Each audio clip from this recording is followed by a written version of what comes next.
नमस्कार, मैं पीयूष सिंह राष्ट्रवाद न्यूज़ में आप सभी का स्वागत करता हूं। जैसा कि आपको पता है, इस समय पूरे विश्व की निगाह अफ़गानिस्तान पर टिकी है।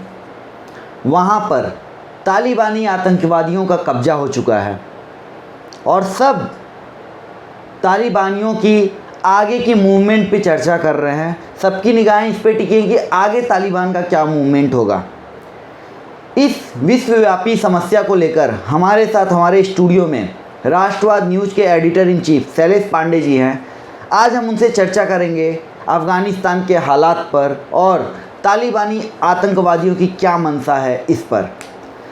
शैलेश जी नमस्कार। आपका राष्ट्रवाद न्यूज़ में बहुत बहुत स्वागत है।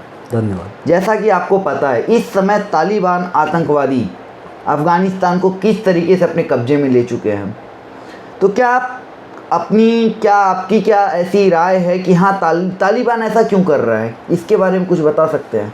क्या सोचते हैं आप?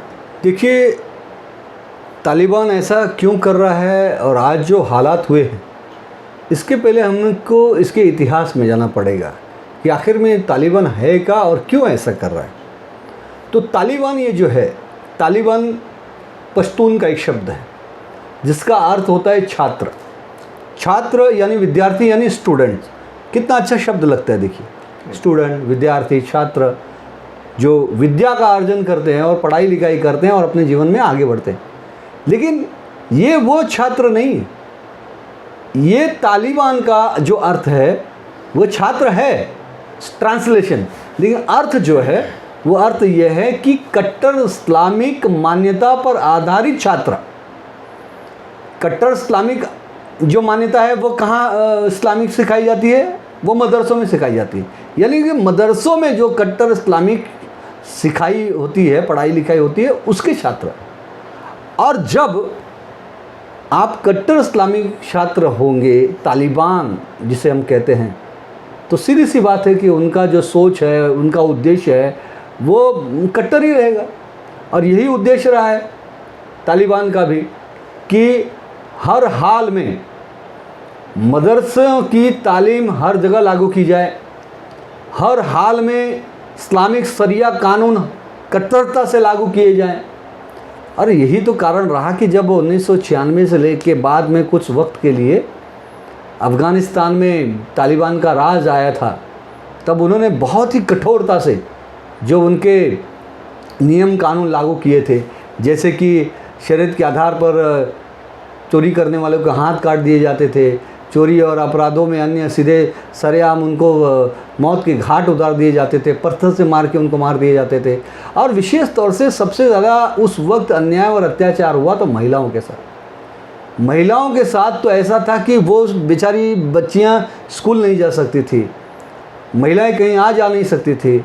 यहाँ तक कि अगर आपके घर में कोई पुरुष आपके साथ घर के बाहर आता है तो ही महिलाओं को बाहर जाने की अनुमति थी, वरना घर की महिलाएं अपने घर के बाहर, अपने घर के बिना पुरुष के बाहर नहीं जा सकती। बुर्का चाहिए, और वो भी वैसा बुर्का सर से लेके पैर तक। पैर भी अगर दिख गया आपका तो उस पर दंड लगता था, समाज से बहिष्कार कर दे, दंड लगता था। मतलब इतनी कठोर, इतनी कट्टरता, इतना अन्याय और अत्याचार, मैं तो इसे वहशीपन कहूँगा। क्योंकि आज देखिए, आज के दौर में जिस तरह का लोकतंत्र पूरे देश के अंदर है, 250 से ज़्यादा देश हैं पूरी दुनिया में, हर जगह अधिकतर देशों में लोकतंत्र है। लोग अपने मनपसंद जीवन शैली अपना रहे हैं, जिस तरह का कपड़ा चाह रहे पहन रहे हैं, जिस तरह के विचार के पुस्तकें चाहे पढ़ रहे हैं, विद्या अर्जन कर रहे हैं, रहन सहन है, हर तरह का खुलापन है। इवन कि जो इस्लामिक कंट्रियाँ हैं, आज दुबई देख लीजिए, दुबई इस्लामिक कंट्री है, देश का एक राज्य है, एक शहर है।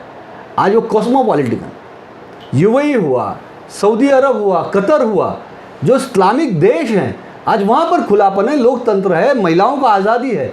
दुनिया के बहुत सारे इस्लामिक कंट्री भी हैं, जिसमें यूएई हुआ, सऊदी अरब हुआ, कतर हुआ, और भी कई देश हैं, इंडोनेशिया हुआ। लेकिन वहाँ पर किस तरह से स्वतंत्रता है, लोकतंत्र है, और महिलाओं को किस तरह से स्वतंत्रता है। वहाँ पे वो स्कूल जा सकती हैं, कॉलेज जा सकती हैं, यूनिवर्सिटी जा सकती हैं, पढ़ लिख सकती हैं, अपने हिसाब से वो नौकरी कर सकती हैं, व्यवसाय कर सकती हैं, खुली जीवन शैली है। सब जी सकते हैं, लेकिन फिर इसी अफ़गान में ही यही लोग क्यों? अच्छा, क्योंकि ये आतंकवादी हैं। ये मैं इनको कोई इस्लामिक का, इनको मैं बहुत बड़ा मसीहा नहीं कहूँगा। ये आतंकवादी हैं और आतंक के दम पर ये अपना शासन चलाना चाहते हैं। अच्छा, यहाँ पे सवाल ये भी उठता है कि एक तरफ आपने नाम लिया दुबई का, यूएई का, कतर का, इंडोनेशिया का, इतने संपन्न, इतने अच्छे राज्य, इतने अच्छे देश कहूँगा, राज्य नहीं, और वहाँ पे विदेशी कंपनियाँ इन्वेस्टमेंट करती हैं, वहाँ पे रोज़गार पैदा किया जाता है, दूसरे देश के लोग जाके वहाँ पे अपना रोजी रोटी कमाई करते हैं।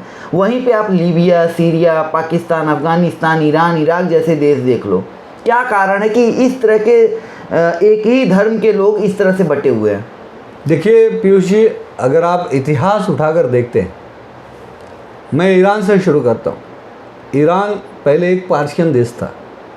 जब वो पार्शियन देश था तो वहाँ पर अभिव्यक्ति की स्वतंत्रता थी। वहाँ का जो संस्कृति था, कल्चर था, हम टेलीविज़न चैनलों के माध्यम से देखते थे। जिस तरह से हिंदुस्तान में लोकतंत्र है, अभिव्यक्ति की स्वतंत्रता है, महिलाओं को अपना जीवन जीने का पूरी स्वतंत्रता है, उसी तरह से ईरान था। लेकिन ईरान में जब कट्टरपंथी इस्लाम हावी हुआ तो वहाँ का परिदृश्य बदल गया। तो ईरान एक एग्जाम्पल है। उसी तरह से सारे देश जहाँ भी बदलाव आए हैं, जहाँ पर भी कट्टरपंथी विचारधारा, और ये नाम लेते हैं इस्लाम का, जबकि मैं उस बात को नहीं मानूंगा। इस्लाम अपनी जगह पर एक अच्छा मजहब है। मजहब को हमको इस राजनीति में और आतंकवाद के साथ घसीटना नहीं चाहिए, क्योंकि इस्लाम जो है वो शांति का संदेश देता है, बहुत सारी अच्छाइयाँ हैं।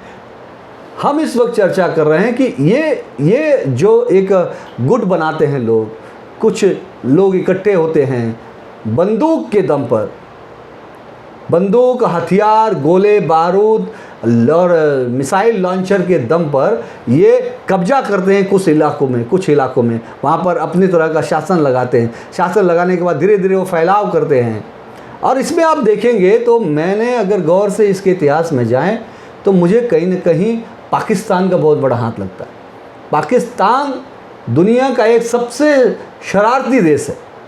जहाँ भी आतंकवाद पनपा है, बड़ा है, उसमें पाकिस्तान का कहीं न कहीं हाथ है।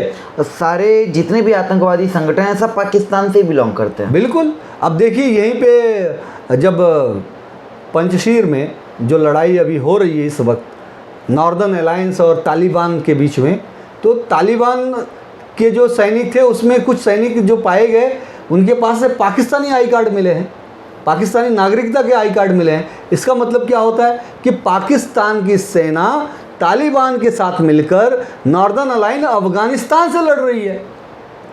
अभी देखिए कल ही हमने देखा कि आईएसआई के चीफ काबुल में जाकर बैठकर तालिबानियों के बीच में सुलह सपाटा करा रहे।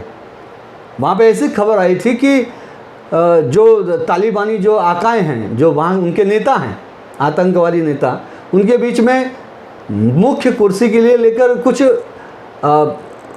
बात बन नहीं रही है, मतभेद है, बात बन नहीं रही है। तो उस बात को बनाने के लिए आईएसआई के चीफ जाके बैठे हैं। इसका मतलब कहीं ना कहीं आईएसआई और पाकिस्तान का पूरा हाथ है उस तालिबान को पनपाने के लिए, तालिबान को फैलाने के लिए, अफगानिस्तान को बर्बाद करने के लिए। अच्छा, इस पे अभी तक भारत सरकार का जो स्टैंड था, आपको क्या लगता है कैसा स्टैंड था, और क्या इसमें इम्प्लीमेंट होना चाहिए भारत सरकार की तरफ? देखिए ये मामला बड़ा ही क्रूशियल है। भारत एक लोकतांत्रिक देश है, बहुत बड़ा देश है, 130 करोड़ नागरिक हैं। कोई भी देश का शीर्ष नेतृत्व होता है बहुत ही सोच समझ के काम करता है, क्योंकि तालिबान का इफेक्ट हमारे देश पर ना हो, हमारा देश खतरे में नहीं आए, ये भी हमको सोचना पड़ता है। इसलिए वो सोच समझकर अभी जो उन्होंने ये ऐसा निर्णय लिया है कि हम ठीक है, हम थोड़ा सा रुक कर विचार करेंगे, बाद में निर्णय लेंगे। अभी वो वेट एंड वॉच की भूमिका है। लेकिन मुझे ऐसा लगता है कि ये वेट एंड वॉच की भूमिका ज़्यादा दिन नहीं चलनी चाहिए। क्यों? उसका कारण है अभी हाल ही में जो हमारा कश्मीर है, जिस पर पाकिस्तान का अभी फ़िलहाल कब्जा है, जिसे पाक ऑक्यूपाइड कश्मीर कहते हैं, वहाँ पर 8000 तालिबानी आतंकवादियों को ट्रेंड किया जा रहा है। ट्रेंड किया जा रहा है, भेजा गया है। और ये कहीं ना कहीं अंदर खिचड़ी पक रही है कि पाकिस्तान, आईएसआई ने ये कहा है कि देखो हमने आपको मदद किया, आपको अफगानिस्तान दिलाया, अब आप हमको मदद करो और हमको कश्मीर दिलाओ। ये खिचड़ी पक रही है। और ये खिचड़ी पकना यानी कि भारत के लिए, हमारे लिए बहुत ही खतरनाक बात है, खतरे की घंटी है। और इस वक्त हमारे देश के शीर्ष नेतृत्व को जाग जाना चाहिए। अभी से ही हमारी जो आईबी है, हमारी जो इंटेलिजेंस है, वो सबको सतर्क हो जाना चाहिए कि ये कुछ करें।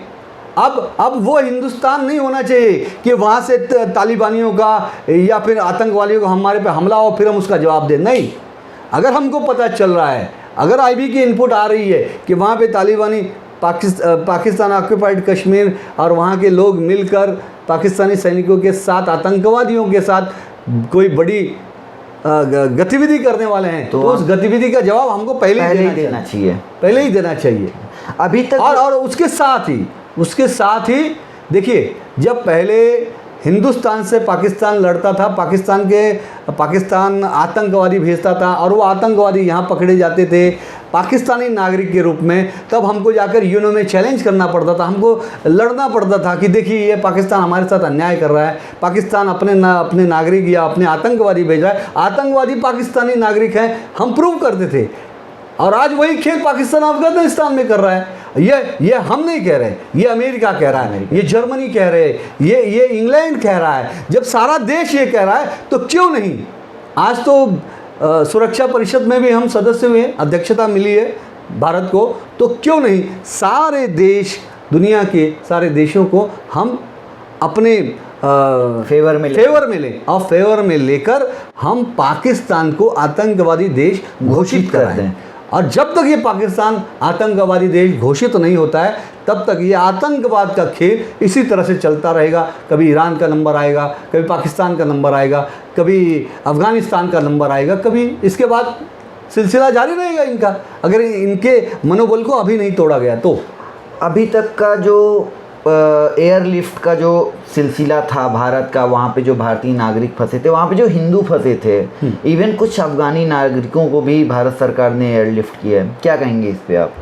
देखिए, जब किसी भी देश के नागरिक पे संकट आता है, ख़ासतौर से देश पर संकट आता है, तो देश के जो नागरिक होते हैं और देश पे अगर संकट है नागरिकों पर, तब हमको धर्म, जात, भाषा, प्रांत ये सब विचार करने की आवश्यकता नहीं होनी चाहिए। और भारत सरकार ने वहाँ से सिर्फ हिंदुओं को ही नहीं, हिंदू, सिख और भी जो लोग थे, मुस्लिम्स भी थे, उनको भी एयरलिफ्ट किया है। और ऐसे वक्त में मुझे ऐसा लगता है कि धर्म की राजनीति नहीं होनी चाहिए। हाँ, इस वक्त मैं ज़रूर ये कहूँगा कि जो सीए और एनआरसी का विरोध कर रहे थे, उन लोगों को ये सबक है, एक अच्छा परिदृश्य दिखा हुआ है कि आज एनआरसी और जो है वो कितना आवश्यक है देश के लिए। क्योंकि देखिए, पूरे दुनिया में क्रिश्चियनों के बहुत सारे देश हैं, इस्लामिक बहुत सारे देश हैं, लेकिन हिंदुओं का एक भी देश नहीं है जिसे हम ऑथेंटिक रूप से कह देंगे। हालांकि हिंदुस्तान हिंदू राष्ट्र ही है। मैं दावे से कहता हूँ कि हिंदुस्तान, भारत ये हिंदू राष्ट्र है, क्योंकि 1947 में देश का जब बंटवारा हुआ तो धर्म के आधार पर हुआ। तो मुस्लिमों को पाकिस्तान मिला, बांग्लादेश मिला, तो बचा हुआ हिस्सा तो हिंदुओं का ही है। और ये तो यहाँ के हिंदुओं की सहृदयता है कि ये सभी धर्म के लोगों को अपने गले से अपनाए। हम आज मुसलमानों को भी अपने गले से अपना कर चल रहे हैं, सभी धर्मों को अपना कर चल रहे हैं। ये हिंदू धर्म की महानता है, भारत देश की महानता है, हमारे यहाँ के नागरिकों की महानता है कि यहाँ पर गंगा जमनी तहजीब चली। लेकिन ये जो परिदृश्य दिखा है, मुझे लगता है कि ये कदम सही था और देश के लोगों को ये समझना चाहिए कि और भी अन्य देशों में जहाँ भी हिंदू, सिख, बौद्ध, जैन जो अल्पसंख्यक हैं, आज वो खतरे में हैं, तो उनका भी बचाव करना इस देश का, भारत का, हिंदुस्तान का और यहाँ की सरकार का परम कर्तव्य है। अच्छा, लास्ट सवाल है ये। सवाल ये है कि आज 56-57 मुस्लिम देश हैं, लगभग उतने ही ईसाई कंट्रियां हैं, लेकिन जब भी कुछ ऐसा होता है, ज़्यादातर इस तरह के मामले मुस्लिम कंट्री में ही होते हैं। सीरिया, लीबिया, इराक, बहुत सारे एग्जाम्पल हैं। और वहाँ के जब शरणार्थी जाते हैं तो अपने मुस्लिम कंट्री में ना जाके किसी और ईसाई कंट्री में जाते हैं। अभी अफ़गानिस्तान में जो हुआ, अभी सबकी निगाह भारत पे कि भारत उन सबको अपनाए। ये कहाँ तक जायज़ है और क्यों ऐसा होता है? देखिए, ऐसा है कि आज के परिदृश्य में ज़्यादातर इस्लामिक कंट्री ही आतंकवाद की चपेट में है। ISIS, इराक, सीरिया, वहाँ पे लोग परेशान हैं। बीच में खाड़ी का युद्ध चला, वहाँ लोग परेशान रहे।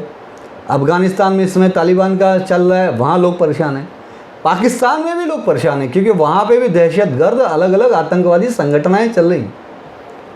और ये आतंकवादी संगठनाएं सारे अलग अलग इस्लामिक कंट्रियों को डिस्टर्ब कर रही। इसमें उनके कुछ अलग अलग तथ्य भी हैं, मैं उसमें नहीं जाना चाहता हूँ। उनके क्या फ़िरके के झगड़े हैं, क्या उनके 72 फ़िरके हैं, या फिर और भी जो उनके इंटरनल विवाद हैं उसके अंदर, जिसके कारण ये सारे। लेकिन मैं इन सब से ऊपर ये मानता हूँ कि आज की दुनिया 21वीं सदी में जी रहे हैं, एक सभ्य समाज में जी रहे हैं, लोकतांत्रिक पद्धति से सब लोग जी रहे हैं। तो सारे दुनिया को सभ्य समाज के साथ लोकतांत्रिक पद्धति से जीना चाहिए। अब हम बाबा आदम के ज़माने की बात करेंगे तो वो बात चलने वाली नहीं है। हमें भी हमारे दिमाग को दुरुस्त करना पड़ेगा, अपनी सोच को बदलना पड़ेगा। और ये आतंकवादी किसी के नहीं, आतंकवादियों का कोई धर्म नहीं होता है। जो बंदूक उठा ले और अपने भाई पर ही गोली चलाए वो काहे का इंसान, वो तो हैवान है। तो ये हमको समझने की बहुत ज़रूरत पड़ेगी। और चाहे वो हिंदू हो, मुसलमान हो, सिख हो, ईसाई हो, किसी भी धर्म का देश हो, किसी भी धर्म का नागरिक हो, उसको सच्चाई का साथ देना पड़ेगा। आतंकवाद के खिलाफ उसको आवाज़ उठानी ही पड़ेगी। और अगर आप आतंकवाद के खिलाफ आवाज़ नहीं उठाओगे, आप लड़ोगे नहीं आतंकवाद से, तो सीरिया जैसे हालात होंगे, तो इराक जैसे हालात होंगे, तो अफ़गानिस्तान जैसे हालात होंगे। तो जैसा कि आपने देखा, सुना शैलेश पांडे को, उन्होंने किस तरीके से आतंकवाद के खिलाफ अपनी आवाज़ को बुलंद किया और सरकार को भी आगाह किया। ये कहीं ना कहीं भारत के खिलाफ एक बहुत बड़ा षड्यंत्र है, इवन पूरे विश्व के खिलाफ ये बहुत बड़ा षड्यंत्र है। ये आतंकवाद पूरे विश्व के लिए बहुत बड़ा खतरा है। कैमरामैन विशाल के साथ मैं पीयूष सिंह, राष्ट्रवाद न्यूज। दास्तान अपराध की, खुलासे साइबर क्राइम की, घटनाएं आतंकवाद की, दिखाएंगे घोटालों का कच्चा चिट्ठा, खोलेंगे भ्रष्टाचार के राज। बने रहिए राष्ट्रवाद के साथ। The scandal.